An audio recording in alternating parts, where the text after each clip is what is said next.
Hello students, welcome to Concise Concept. Today we will discuss about homeotic selector gene, जो कौन सा segment में कौन सा जीन एक्सप्रेस होता है उसको हम लोग देखेंगे। तो सबसे पहले देख लेते हैं होम्योटिक सेलेक्टर जीन का नाम।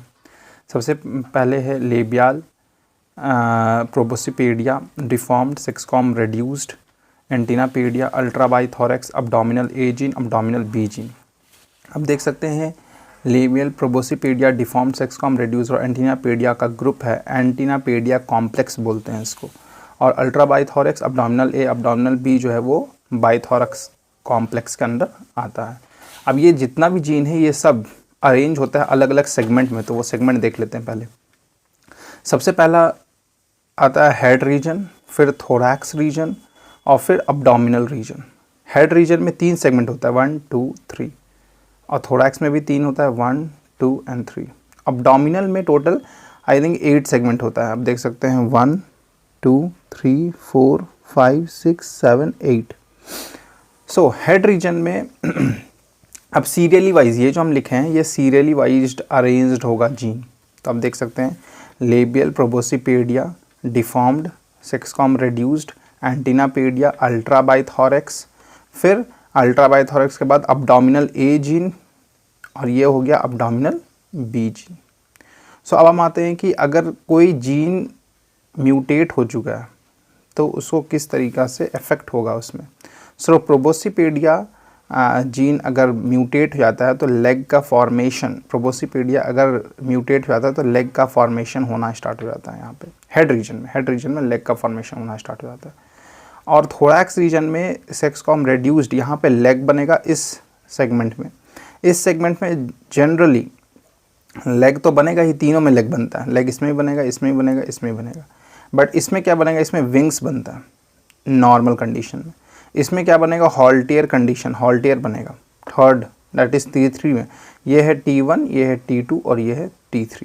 T1 में सेक्सकॉम रेड्यूस्ड होता है, T2 में एंटीनापेडिया होता है और T3 में अल्ट्राबाइथोरेक्स होता है। तो इसमें भी लेग्स होगा, इसमें भी लेग्स होगा और इसमें भी लेग्स होगा।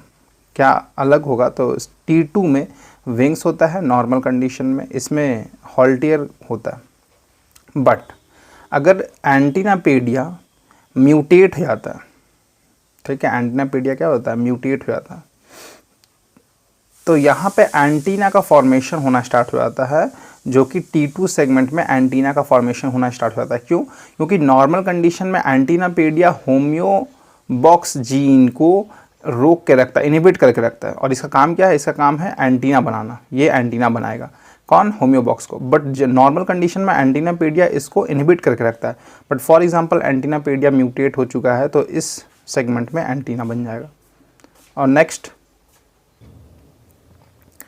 नेक्स्ट है third, that is T3 segment में अल्ट्राबाइथोरेक्स। अल्ट्राबाइथोरेक्स का काम है नॉर्मल कंडीशन में वो विंगलेस जीन को इनहिबिट करके रखता है नॉर्मल कंडीशन में। बट फॉर एग्जांपल अल्ट्राबाइथोरेक्स ही म्यूटेट कर गया, अगर अल्ट्राबाइथोरेक्स नहीं है तो ये T3 सेगमेंट जो है वो T2 में कन्वर्ट हो जाता है, T2 में कन्वर्ट हो जाता है। फिर से बताते हैं, तीन